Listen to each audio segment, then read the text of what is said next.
I'm very honored to be here with my hero. And especially he's very gracious to join us here in his like terrible schedule for the release of his picture. Oh, thank you.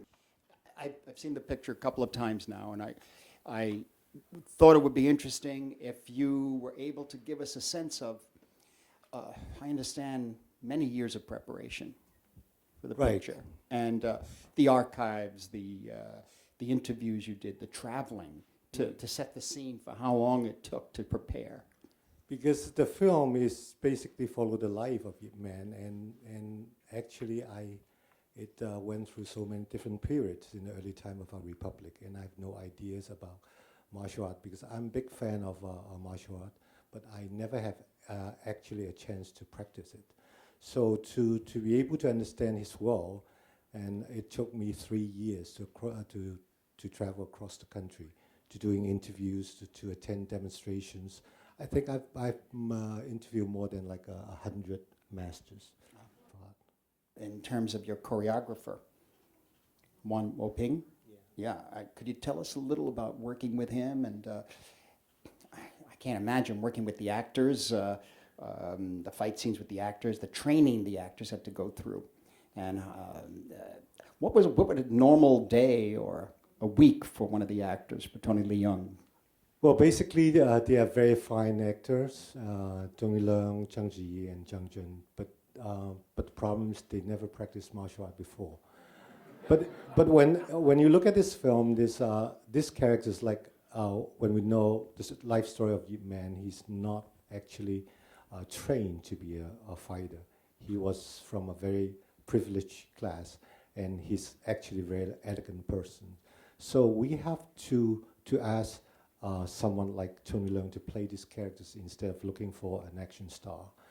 And so they have to went through like 2 years of hard training. And I still remember, because I'm very lucky, I work with Yuan Huping, who is the legendary action choreographer. And he is actually 70 years old. And he went through all this period. And so he understands the intention. So the first thing, I think in our first meeting, I said, well, I call him Ba Ye, because that means his uncle, he's a senior. So I said, well, I want this film to be different. He said, yes, every director, when we work together, said, I want something different. So how different do you want? I said, okay, I want this film to be done like in the most authentic way, as authentic as possible. I want to see all the move is very authentic to the school. If he's a Wing Chun master, he has to do Wing Chun thing.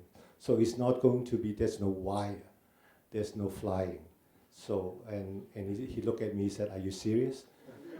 I said, yes. And he said, yeah. And so I bring him to this training camp to look at Tony Leung and Zhang Ji, because I trained them with actual trainer for 2 years. So when he looked at Tony and Ji, he said, well, okay, I know you're serious now. So it's a very hard process to do the action for this film. And in fact, when we are doing all choreographies sequence, I always look at your sequence at Raging Bull with my DP, because I think that's one of the best action scenes made in the history of cinema. And so there's no tricks besides of special makeups, blood. Basically, it's a cinematic tour. It's a cinematic journey, in which captures purely by like camera and movement and action. So I just want to show Yuan Wuping is like, well, this is something that we are looking for. We are not looking for something just for excitement. You have to feel the pain and the substance of it. Amazing. I didn't realize that. That's so you mean, to be naive again. So you mean that even every move with their feet and everything, that's done by the actors in that terms, the way they deal with the martial arts in the picture. Yeah, it's something funny because normally when you're shooting a scene or setup, most of the time people look at the director to say, well, if it is okay or not, right? So, but on our set, besides me and Yang Hu Ping, we're in front of this monitor, but at the same time, there's our consultant, or the master from that school standing there. So after every take, so all the actors will look not to us, but look at them and they said, okay, then that's okay. But sometimes it's very hard because it's when you have the actual martial artists on set, they will say, well, no, if they are that good, they won't fight for 3 minutes. It's normally a one punch or one kick. But most of the time, it's so fast you won't see it. Wow. So I said, but that doesn't work in our case. No, it doesn't work at all. So we have to ask them to do the demonstrations and to analyze. And also there's something sometimes very sensitive. It's about who's going to win and who's going to lose. Oh, yeah. So it represents their schools. So it's a lot of works over there. And this is all based on, of course, the actual styles and techniques and the cultural differences in Yes. terms of the fighting. I read an interview with Tony Leon in which at one point he told you that he thought he was going to die. But you said we must go on. And he did. He is good. Yeah, actually, it's very, very funny because I'm very lucky to have Tony to be my collaborator for so many films, and especially for this one because it is very hard. But I know before I start these pictures, I spoke with him. I said, well, Tony, I'm going to make a movie about Ip Man because I know he's a big fan of Bruce Lee. And I said, well, you're going to play his master. He said, fine, cool. And I want to do it. But I said, you have to do all this hand-to-hand combat sequence by yourself. There won't be a double. So that means you have to do some serious training. He said, you think about it, he said, okay, it's never too late, I'm only 47. And he broke his arms twice during the shoot. He broke his arm twice? Yes. Wow. Yeah. And you say he's 47? When we start, he's 47. When he started, He's much a while older. ago. There's still hope, guys. There's still hope. It's amazing. It's amazing. So, needless to say, special effects are minimal in the film. Right. Yeah. I'm a very analog guy, so Yeah. I try to have as much things done instead of like dealing with green screen. I don't know your experience about this. The green screen is hard. Yeah. Yeah. Because the green screen sometimes said it's like it will help a lot because but that give you a blank canvas. Because I think green screen basically is something that you need to be very clear, very precise about what you want, what you will achieve at the end. But my process is green screen give me an excuse that maybe I want to do it this way, but it's going to be hell. So I prefer everything is like as analog as possible. And the only thing in this film which is digital is the train, because I cannot ask Zhang Ji to fight in front of a running train. That's what I figured. That's what I was going to ask. Yeah. If they were Buster Keaton, it's fine. No, I wondered about, but it's amazing, especially the window, hitting the window, and all fantastic sequences. Okay, give me an example of, one example, it must be many, but when you took 3 years shooting, or, yeah. So, the level of, obviously, the level of perfection in terms of movement, movement of the body in the frame, movement up the frame. What was one of the hardest or most difficult ones that sometimes something has to be shot 10, 12, 30 times. You go back a week later, shoot it again. One shot, probably. Was it the water around the hat? No, that is not that hard. I think the biggest problem actually is the weather, is because there's 3 chapters in the film. The first chapters happened in the South in 1936, and the second chapter happened in Manchuria during the 40s. And the last chapter happened in Hong Kong. So the ideal plan, we're supposed to shoot the film like for 6 months. And so the ideal plan is to shoot In the winter in the south, because it is not very cold and it's not too hot, because south can be very hot, and we can do the Manchuria sequence after spring. But somehow when we start the first sequence, Tony broke his arm during the rehearsal. So there we don't have any options. We cannot stop the production, so we have to move our productions to Manchuria and start the second chapter, which is freezing. Last night when I get into New York, I said, well, it reminds me of all my nights of the Manchurian Nights, because for the sequence of Zhang Ziyi's fighting at the train station, we spent 2 months over there. Wow. On a very remote station outside of Shenyang, and every night the weather is as cold as last night. So she has to do all the action by herself, and we are like some poor fellow, like we live in a tent and we sleep on the street with all this burner around us.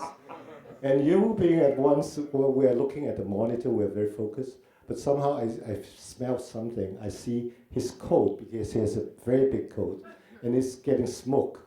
Oh. And he caught fire. From the heaters? From the heater? Yes, yeah. right. Oh, yeah. So you're talking about maybe 2-3 setups a night? Yes. Oh, in that cold and going through it. Yes. And for that scenes, there's almost like 100 cuts. Yeah, right. Whoa. It's an extraordinary achievement. It really is. I always say about Wong Kar-wai's films, it's like there's something that only can be a film, you know, the essence of cinema. And this is his work. It really is. But I don't know, like for the scenes in Raging Bull, the fight scene in the rain, how long does it take? Oh, yeah. We had planned 4 weeks. It took 10 weeks.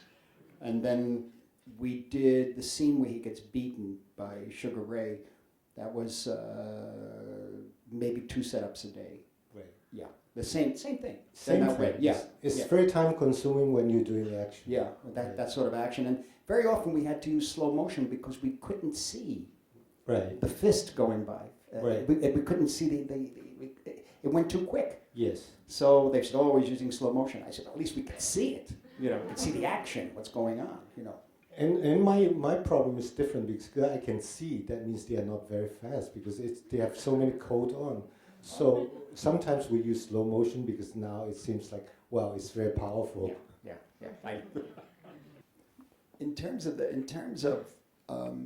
production is 3 years. What about the editing process? Because of the way you cut your films, I find, just to ask you how you do it, or not how you do it, but what's the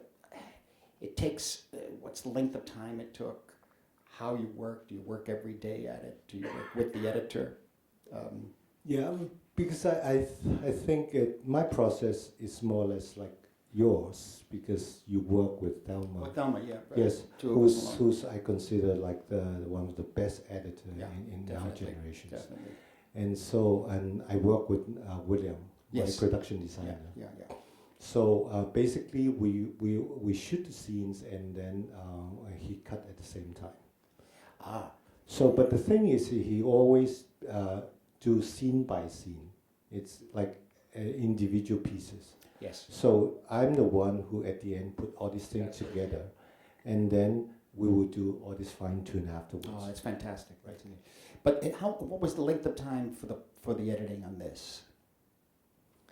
The actual time that we have to put this film together, I can give you like a clue, is we need to release the film in China in January last year, and we're still shooting some like cutaway close-up before Christmas.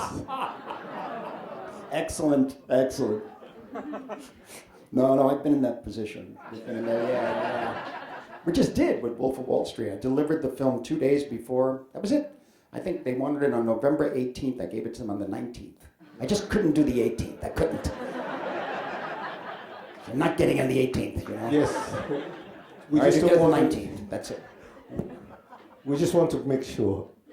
I was told that you play music often when you shoot. Yeah. I heard it's you did that also, right? Yes, yeah. I learned it from you. Yeah. I think it's the most efficient way because sometimes without like very specific script, and I think it's very important because I think making films most of the times it's something very key is about the rhythm, and I think the music on the set. It's the rhythm. Yeah. Yes, give a sense of the rhythm, especially for the camera, Yes. for the blocking, and for the movement of the actors. I think that works very well. No, Thank I you. use playback a lot. Yes. For movement, camera movement. Really. But the problem is, I always fall in love with that music. Yeah, I know. That's the. Well, the thing is, you have to use the music you're going to use. Yes. We think. No. Yeah.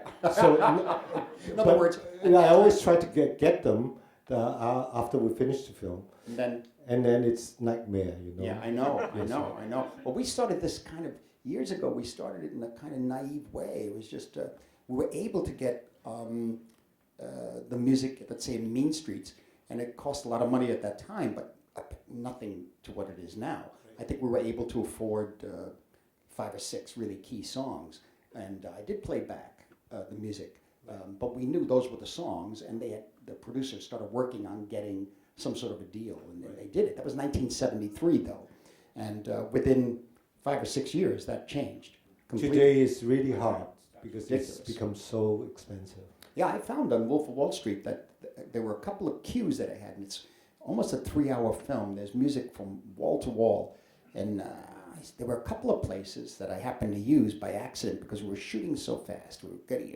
and it has an energy that's kind of crazy. And so there's a piece of music here. Okay, put that on, and then we're doing. And so I had to use that music then in the editing, and then I got used to it. Yes. But they were charging us $500,000 for us. No, I'm not going to do it. Right.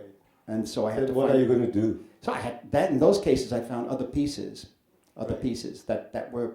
But you see, they weren't pieces of music that I grew up with or that I listened to. There were different types of music, and so it was really the atmosphere that I was going for. And it's always like it's killing us. It's because you fall in love with the music and you cut with its music. It's perfectly rhymed with its music. Oh. Because people said, "Well, how come your music works so well with your pictures?" Because the film actually spawned with them. So it's very hard to take them out. I know. Right. I know. In fact, a couple of places, actually, it was one 500,000, another 300,000. But eventually, what happened was that they, one of them we kept in, but there were a lot of negotiations. We had to screen the film for the people, etc., and they gave us a reduced fee. Still a lot of money, but I could not take the chance anymore. I couldn't recut the scene anymore. We were so late. Exactly. I had to deliver. So we're trapped, basically the same situation. I'll pay anything. I said, take it from my pocket. I'll do it. No problem. Just Because for this film, actually, we have used like 2 Morricone tracks from Once Upon a Time in America.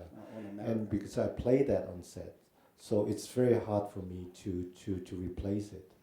And also, I think this is kind of a homage. Right. My salute to these 2 wonderful people, Sergio Leone and Morricone. But it's so expensive. So it's right before we do the final mix. I have to send people to record it. Oh. But it's desperate, very desperate. Yeah. I like the idea of using themes from other movies in movies. Yeah, I never have a problem with that Yeah. because it brings with not only the music but also the history of it. Exactly. Yes. Exactly. Yeah. I think we only have a little time, but I wanted to ask a few questions from the audience. But one thing, could you talk about the writing process? How detailed was the script or not? Well, actually, everybody said he don't work with the script. It's true, but somehow I'm writing every day.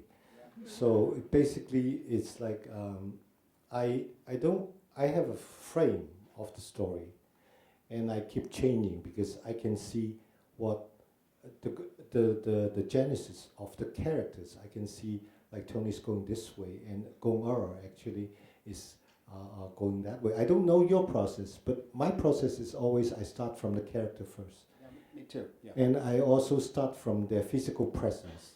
Mm-hmm. So if I have a guy there, I have to know like what's in his pocket, and in his jacket, and for like the character of Gong, we know she's a modern woman in a traditional Thai society.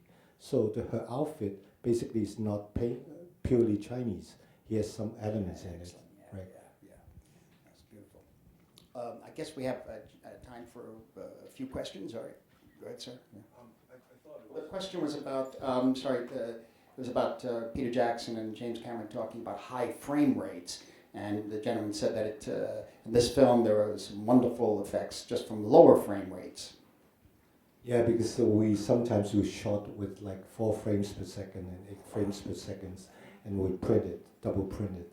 And because I tried that since my first film, and because it delivers something, a texture that feels like it's very speedy, but actually it's very slow. Mm. You can see clearly about it. Mm. And I think sometimes it's also good to use this because it's also for emotional reasons. If someone, like in a film, at a certain point, some of the close-up of Zhang Ji I shot with like 8 frames per second. I said, can you do your acting 2 times slower? Oh, that's great. That's great. Because sometimes it gives an extra mile for the actor and actress so they can actually put all the emotion out. And I can keep the scene like that. But also you can feel like their body a little bit of shaking.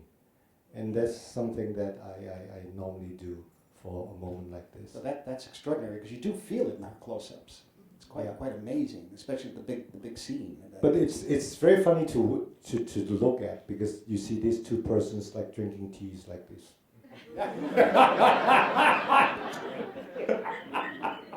Great. Thank you, Wong Kar-wai. Thank you, Marty. Thank you.